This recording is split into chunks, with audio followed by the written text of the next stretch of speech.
Welcome to another episode of Why Can't They Just, a podcast about politics, policy and getting stuff done. I'm Glenn Davidson and I'm a member of the Labor Party. I'm Janaline. I'm also a member of the Labor Party.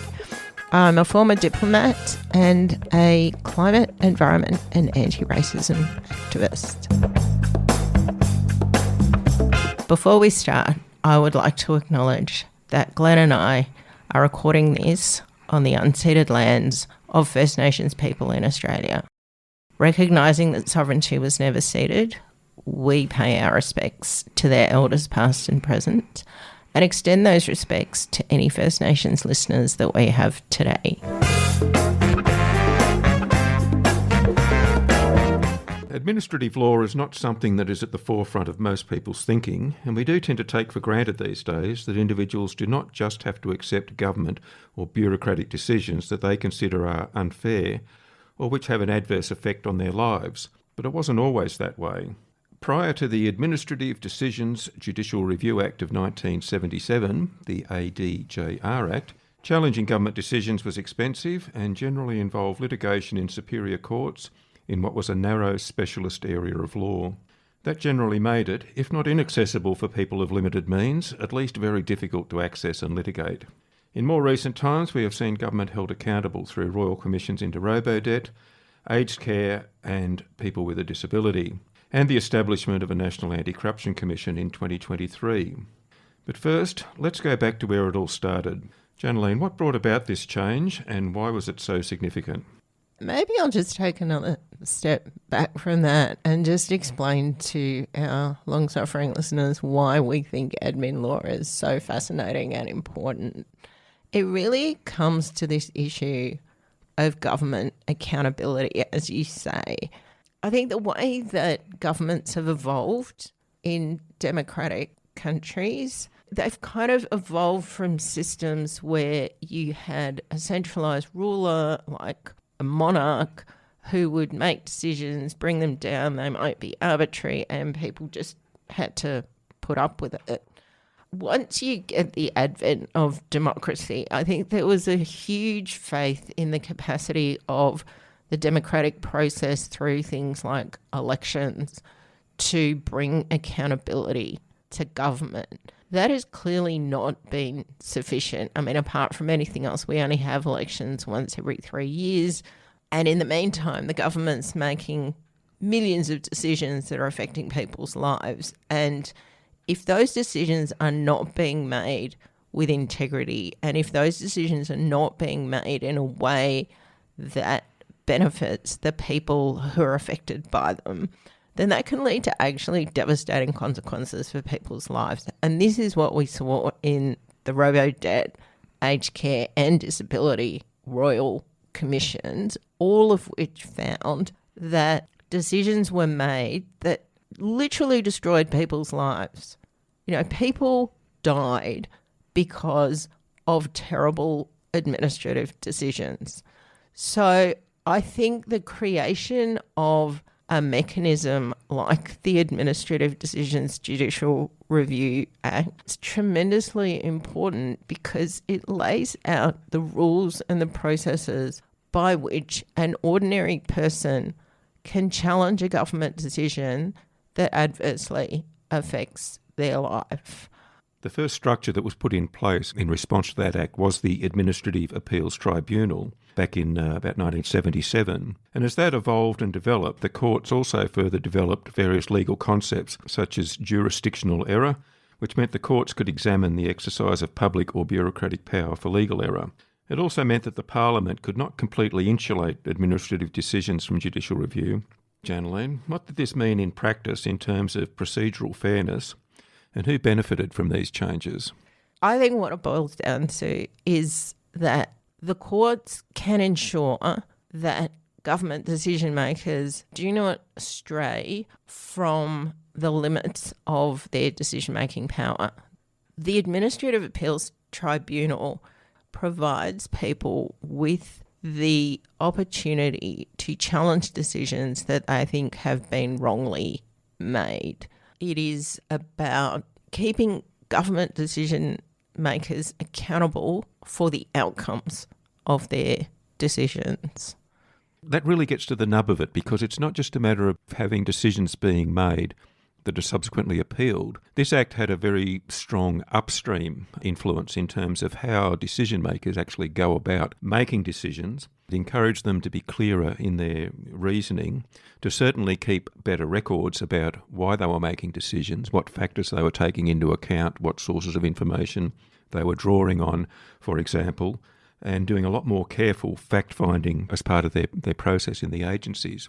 Decision makers don't want to have to go through those processes. If you keep having your decisions challenged in the Administrative Appeals Tribunal and you keep losing, then that delivers a pretty strong message that you are not doing your job as a decision maker very well. It delivers a strong message that the government has not got the right frameworks and decision-making processes in place to ensure that good decisions are made and that those decisions are rigorous and robust. And ultimately, it erodes trust in government, because if a government keeps making bad decisions and tribunals keep saying you're making bad decisions, then people are not going to trust that government when it says it wants to do stuff, because they'll say, well, you're not doing it very well. So I think it has been an important discipline. That said, part of the job of the Administrative Appeals Tribunal is actually to go through those claims and work out which ones are well-founded and should have their decision reviewed and the ones that are not. But I think ultimately it does make bureaucrats think carefully about how they are implementing the will of the minister. I think there has been too much of an emphasis in recent decades on keeping ministers happy and not enough emphasis on actually providing the frank and fearless and impartial advice that is enshrined in the Westminster system. I think there is a cultural issue in the public service that was laid very, very bare by the Robo-Debt Royal Commission, which demonstrated the extent to which public servants were willing to act effectively unlawfully in order to keep their ministers happy. Migration cases have really dominated administrative law and issues of government accountability since the 1990s. The High Court has repeatedly addressed issues of procedural fairness, limits on executive power, jurisdictional error, and detention and deportation decisions. The High Court has also revitalised the grounds of unreasonableness, which recognises that some decisions are so irrational, disproportionate, or lacking in justification that they exceed legal authority. Unauthorised migration, irregular arrivals, or asylum seekers, and I purposely did not call them illegal arrivals, has been a political and social hot-button issue for decades now, and it is still part of the current political discourse. Managing the movement of people into the country and the status of overstayers has been a wicked problem for governments of both persuasions, and has seen cases decided by the High Court that have impacted on the policy and approach of governments. Janaline, how does this test of wills between the executive and judicial arms of government serve the interests of current and prospective Australians? And why can't the Immigration Minister and the government of the day just act with impunity in our name? This kind of comes back to some issues around human rights that we've discussed previously in the podcast around the need for a judicial branch that will protect the rights of unpopular minorities. Throughout history, one of the most consistently unpopular minorities in any society is migrants. Their popularity waxes and wanes according to political and economic and social circumstances, but generally when things start getting tough for a local population, migrants are a very convenient and easy scapegoat. I think that sort of comes to why you wouldn't want to give a government unfettered power over the lives and fates of migrants. And we've seen where governments do have that kind of power, some pretty awful things happen. In Myanmar, in the early 2010s, the government and the military forces conducted what has been very credibly described as an effective genocide against the Rohingya Muslim minority in that country, drove out millions of people, killed hundreds of thousands, committed absolute atrocities. And something like 80% of the Burmese population supported it because they were clearly a deeply unpopular minority. I'm not suggesting any Australian government is going to conduct that kind of campaign of violence against any group in Australia, but definitely I think the court's insistence that even where there is ministerial discretion, it needs to be backed by reasonable justification and a reasonable case for why it is in the national interest that they make that particular decision, has really ensured that when various populist waves come over the country that are targeted against migrants, they don't lead to unconscionable outcomes. And I'm thinking about things like in the aftermath of the 9/11 terrorist attacks in 2001, when Al-Qaeda operatives crashed planes into the Twin Towers in New York, killed a shockingly large number of people. The Bali bombings a year later that killed a very large number of Australians led again to significant beefed up counter-terrorism measures in Australia. And all through that, there was a really strong current of antipathy towards particularly Muslim people in Australia and particularly migrants. So this narrative that is being enthusiastically promoted by certain political parties around the world that migrants are criminals and that you need to stop migration in order to stop criminal behaviour leads to some pretty terrible decision making that has some pretty devastating consequences on people's lives. And it is absolutely essential in that context that you have proper administrative procedure that requires rigorous and well-reasoned decision makings and that the courts are willing to enforce that. And I would say this is not unique to Conservative governments. The current Labor government has made some decisions that I genuinely think have not helped the national interest and that have helped to feed a really unfortunate narrative of tarring migrants with that populist brush of being a security threat. And I'm thinking particularly of the treatment of non-citizens who have been convicted of serious crimes, who have served their time in prison, and whom the government then says, well, we're going to deport them on character grounds because they're serious criminals and we can't have them running around in society. An Australian citizen who commits a serious crime and serves their time in prison is released into the community and lives in the community. I don't see how a non-citizen in exactly the same position poses a greater threat to the community than that person. The rates of recidivism, in other words, commission of future crimes by non-citizens, are no higher than those rates for Australian citizens. I think they are actually lower. But because they're non-citizens, somehow we have to punish them again and in perpetuity by deporting them. Now, for some non-citizens in that category, it makes a lot of sense to deport them. They were perhaps temporary residents, they committed a crime, they did their time, they should be deported back to their home country. For some of them, particularly permanent residents, some of them have been in Australia for their whole lives. They have no family, they have no connections back in their home countries. They have families and connections and support networks in Australia.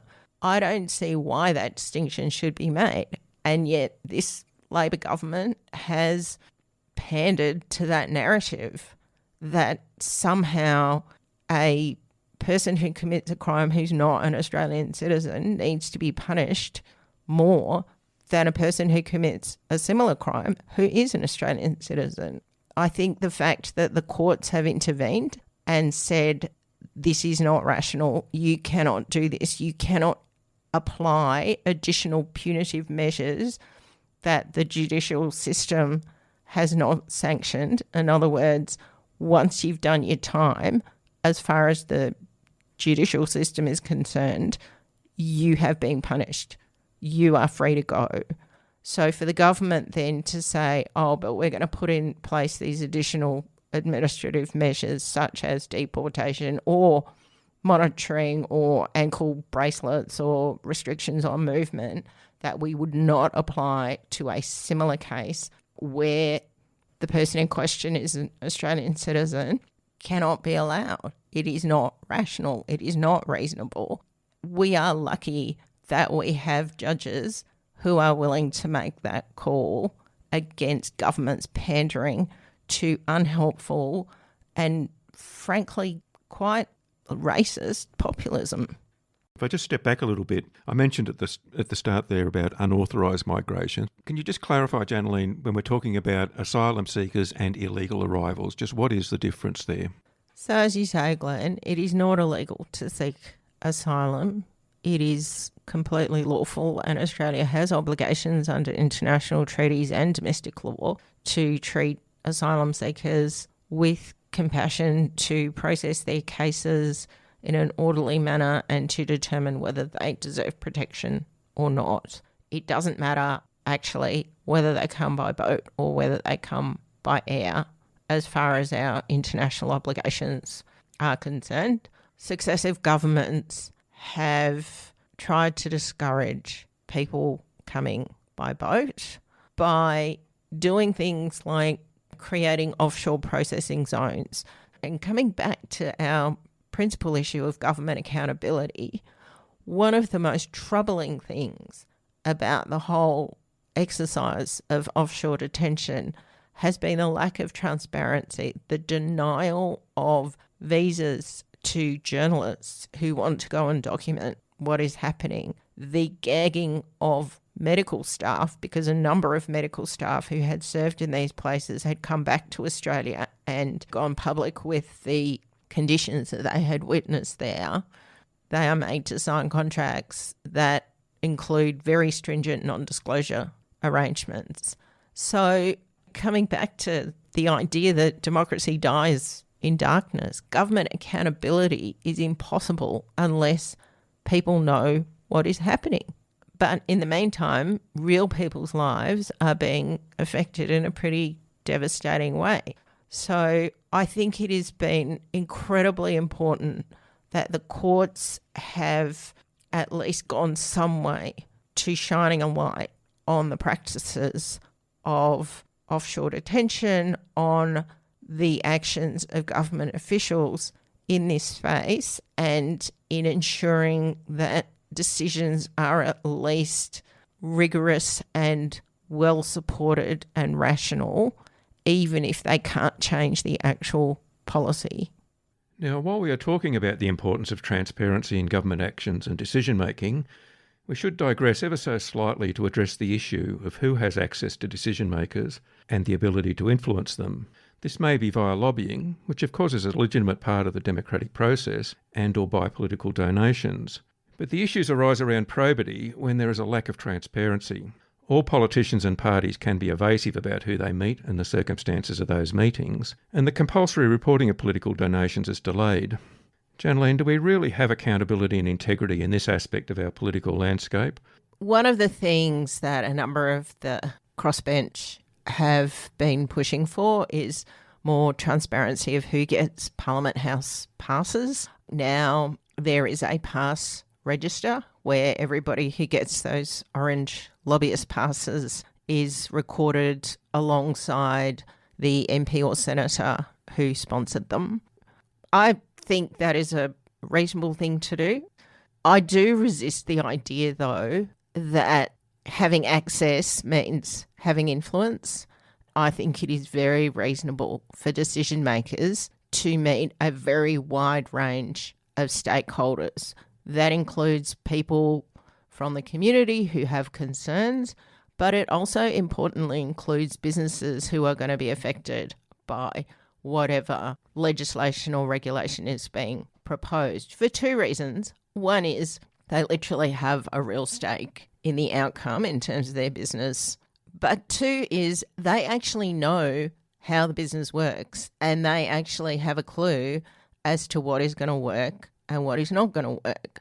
I think it is reasonable for decision makers to have a healthy degree of scepticism when they're talking to people with a direct financial interest in whatever regulation or legislation is being put forward. But I also think it is a very bad idea not to talk to those people, because there is a very good chance that you're going to introduce legislation that is either unworkable or has unintended consequences or is just not going to achieve the objective that you're setting for it. So I think it is reasonable to have transparency. I don't think it is reasonable to imply that just because you talk to a commercial company or a commercial lobbyist that you are somehow getting sucked into their worldview.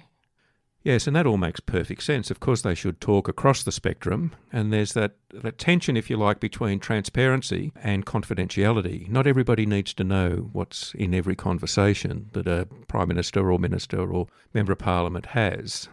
There's also the whole issue of political donations, and as we've seen recently in reporting, the Prime Minister attending $10,000 a plate dinners raises eyebrows and questions from some parts of the media with a implied suggestion that there is something improper in that. Is the media right to go after those sorts of incidents? Yeah, I think political fundraising is problematic. I mean, look, all political parties do it, even those who claim they don't take corporate donations. They still do have very significant donors who have made their money through business. The government has introduced legislation to reform political donations, so there are now lower caps on donations that have to be declared. There is a very significant shortening of the time frame in which donations need to be declared. It's not quite real time, but it's getting close. I think that is all good. There are caps on political spending. I would like serious consideration of South Australia's total ban on political donations. Now, under South Australian law, all elections are effectively publicly funded. Yes, that is an impost on the budget, but it is also an investment in democracy. And one of the arguments that has been made by the crossbench is that having such a system massively privileges incumbents and privileges major parties, because obviously as they're running candidates across many, many seats, they have a party organisation. They can put out advertisements that benefit the party that are not attributed to a specific candidate, whereas an independent running in a seat is only running in that seat and they don't have that party infrastructure behind them. What they've done in South Australia is that they have given a specific allowance to recognise that. And I've got to say, if you look at the last South Australian election, which was the first one conducted under these rules, you would have to say that this did not disadvantage minor parties. One Nation got nearly as many seats as the Liberal Party. There were a number of independents who got elected. I think the South Australian election proved the robustness of their laws. And I think it's actually the best way to stop this fairly toxic cycle of chasing donors. The other issue around access is this call to publish ministerial diaries, and even I've heard calls to publish minutes of all the meetings that ministers have with people. I think there is an argument for publishing ministerial diaries, at least the important official calls. Many state government ministers do this. I think the idea of actually publishing even summary reports of those meetings is a terrible idea. I think if you want to ensure that nobody ever says anything meaningful, you publish everything they say. So a lobbyist from an industry that the government is about to regulate goes to the minister and the minister says, I need to do this for the following reasons. And the industry leaders say, well, I can sell this much to my members. If that is public, they no longer can sell that to their members. So I think it is reasonable to have transparency in terms of who gets access. I don't think it is reasonable to extend that transparency to a point where it actually makes outcomes more difficult to achieve. Yeah, so it's a big and challenging area, and that whole issue of the public interest versus what the public is interested in. But let's come back to the matter of administrative review. When the Albanese government came to office in 2022, it determined that the Administrative Appeals Tribunal that had been in place for almost half a century was in need of review and renewal. Indeed, it concluded that the AAT had ceased to be efficient and effective and had lost public confidence. So the Albanese government abolished the AAT and replaced it with the Administrative Review Tribunal in 2024. The focus now was on re-establishing the independence of the tribunal, having a merits-based appointment process, and a much more robust efficiency and transparent review process. The current ART legislation expressly states that reviews should be independent, fair and just, accessible and responsive to diverse users, conducive to improving government decision-making, and able to sustain public trust and confidence. Janaline, things have moved on quite a lot from the 1970s. So is the creation of the ART a new beginning, or is it really just a return to first principles? Do you think this model adequately addresses the problems of politicisation and cronyism that become a feature of the ART? What's to stop the current government from doing the same thing themselves as they get towards the end of their time? So I think the main thing that protects it against politicisation is the very clear articulation of what constitutes merit and the very clear insistence that appointments be merit-based in a way that was not the case for the previous Administrative Appeals Tribunal. I mean, there were people appointed to that tribunal who essentially had no relevant qualifications at all, who had no relevant experience at all. The government can certainly appoint people that they consider politically more sympathetic. Any government, not just this one, but any future government. But I think it would be very, very hard to do the sort of blatant jobs for former candidates that the previous government indulged in before the 2022 election. Also, the very clear articulation in the legislation around the importance of independence will also be an important break on cronyism, because even when you appoint cronies to these positions, if those cronies are given clear independence from the government, sometimes they actually exercise it. So I think all of those things will certainly help to protect that institution from a government that wants to stack it. That's encouraging. It's still early days and we'll see how it goes. And that brings us close to the end of our time. So, Janaline, do you have any final statements as we finish up? Do you really think this is how a democracy should hold its own bureaucracy to account? And do you think the public can have confidence in this model? Well, I guess if you're talking about the Administrative Decisions Judicial Review Act, I think it has actually proven itself over the last half century to be an effective brake on arbitrary government decision making. It hasn't been perfect, but I think it's done a pretty good job. The Australian courts have done a pretty good job of applying it in a way that holds governments to account. And importantly, as you say, you know, when you talked about the sort of upstream effect of having these mechanisms in place, I think it really has forced decision makers to think about the reasons for their decisions and ensure that those reasons are robust and consistent with that act. But I also think there is a broader question of government accountability in an age of automation, and particularly with the looming prospect of artificial intelligence being used to make or contribute to decisions that will fundamentally affect people's lives. And I'm talking about decisions around welfare payments, decisions around eligibility for disability support, including the kind of practical support that you get from the National Disability Insurance Scheme around things like assessments for aged care. At the end of the day, I think the responsibility for all of those decisions needs to lie with a human.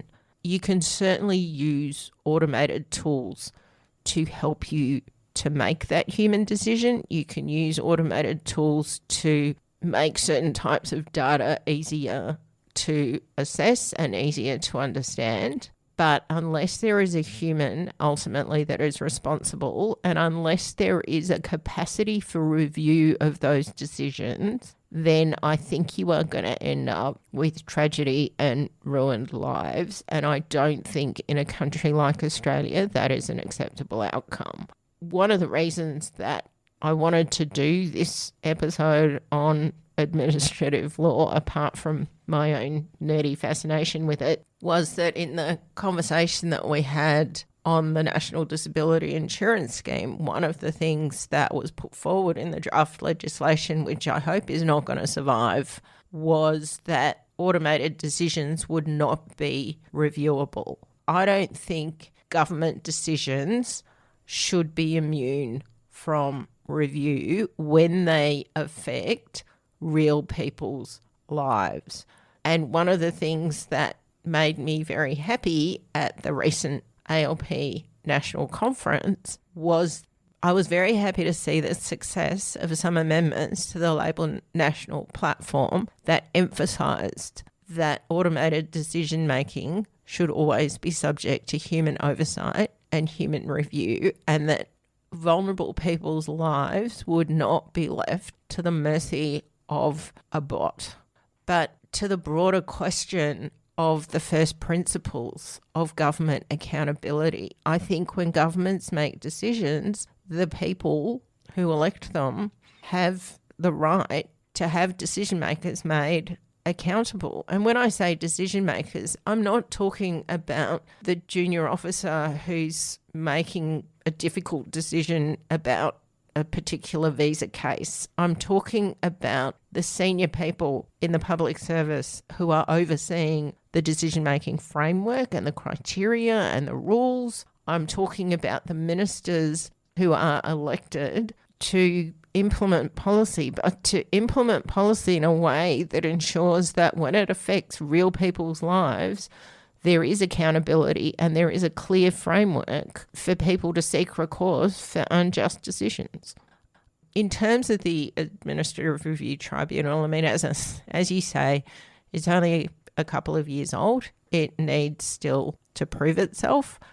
One of the things that we haven't really talked about much so far is the National Anti-Corruption Commission, which is also only a few years old and quite honestly has not had a great initial few years. Recently, the first head of the NAC, Paul Brereton, resigned because he was found to have professional and personal relationships with some of the people that were subject to NAC investigation, and he didn't make that sufficiently clear and he didn't remove himself sufficiently from the processes that were investigating his friends effectively. He also engaged in consultancy work with the Department of Defence that was arguably inconsistent with the requirements of independence in the NAC Charter.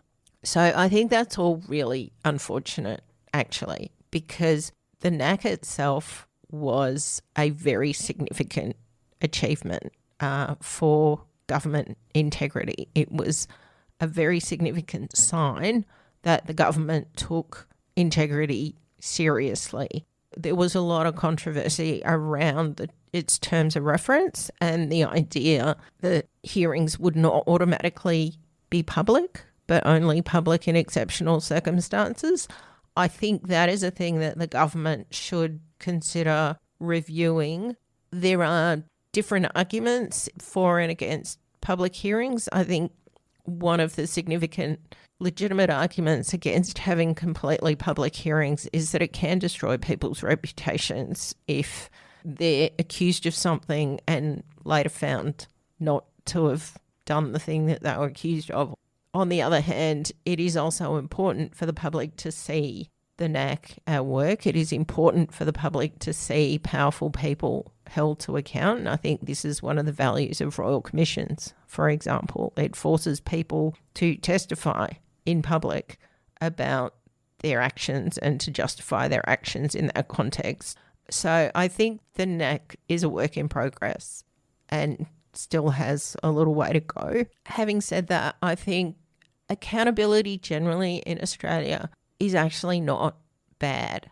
There are different mechanisms that work more or less well. You know, there's been a lot of debate about freedom of information laws, a lot of complaints that the current government is really tightening the screws on freedom of information. I think freedom of information is incredibly important. I would also say that as a person who served as a government official overseas, some freedom of information requests are extraordinarily time-consuming for extraordinarily little public benefit.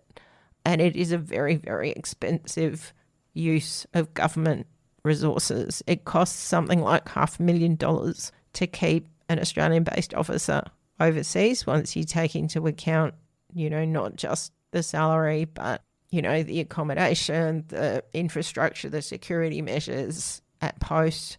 All of those things are very expensive. To have those people spending their time trawling through files for ancient documents that don't particularly reveal much, I think is a terrible use of public funds.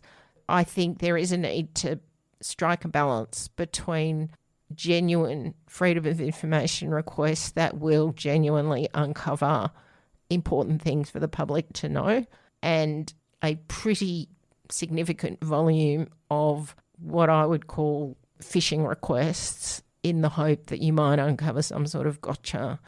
So we've talked about a lot of dimensions of accountability there, government accountability, and I think it's pretty obvious that government accountability is a journey rather than a destination. So as a final comment, Janaline, where do you think, on a scale of 1 to 10, where do you think Australia is on that accountability journey?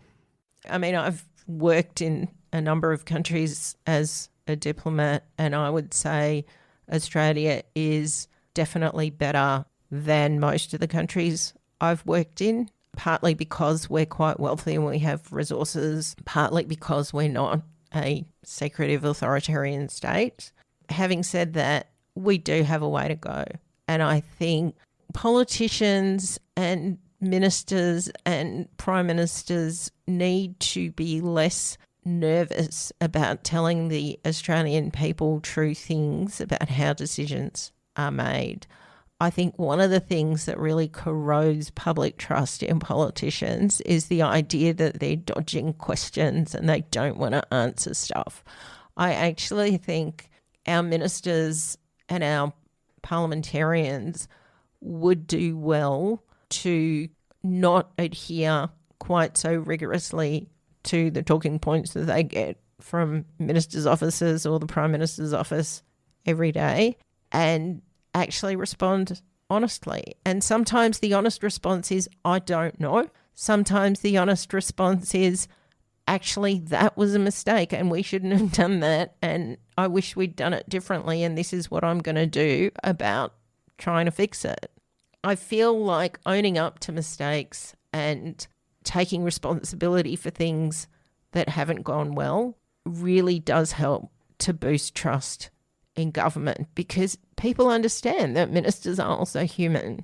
And if all they get from them is blame shifting or dodging or cover-ups, then they're not going to trust them I think this government has actually done more than most governments I can think of in my lifetime to do that. I think ministers in this government have been willing to stand up and say, well, we've changed our minds because things are different, as the Treasurer did in terms of, tax changes that were contrary to election commitments. I think there have been some occasions where ministers have actually owned up to getting things wrong, but they're vanishingly rare.